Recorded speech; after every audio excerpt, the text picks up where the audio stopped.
मराठा समाज सेवा मंडळाच्या पंचवार्षिक निवडणुकीमध्ये आमचा अजेंडा असा आहे की सर्व तमाम मराठा समाजाची प्रगती होण्याच्या अनुषंगाने संस्थेमार्फत निरनिराळ्या क्षेत्रातील सामाजिक उपक्रम राबविले जातील आणि त्या माध्यमातून मराठा समाज सेवा मंडळ तसंच मराठा समाज सेवा मंडळामार्फत चालवली जाणारी छत्रपती शिवाजी महाराज या प्रशालेची प्रगती व्हावी, महाराष्ट्र राज्यात संस्थेचं नाव व्हावं, तसेच समाजातील सर्व लोकांना योग्य ती सर्व शैक्षणिक, सांस्कृतिक, सामाजिक सोयी सुविधा उपलब्ध करून द्यावेत आणि विशेषतः मराठा समाजाला ही जी या मराठा समाज संस्थेला लागलेली ही जी कीड आहे ही कीड दूर करावी हा आमचा मुख्य अजेंडा आहे। आणि मी सर्व सभासदांना, आमचे जे सर्व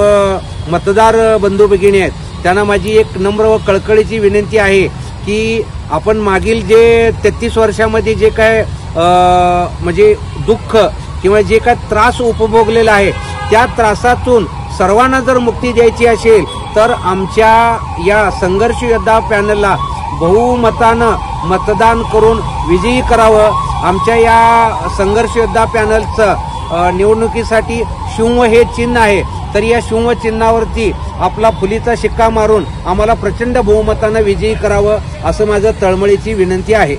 अध्यक्षपदासाठी मी रामचंद्र मच्छिंद्र कदम, उपाध्यक्षपदासाठी अरुण कुमार सोमदळे आणि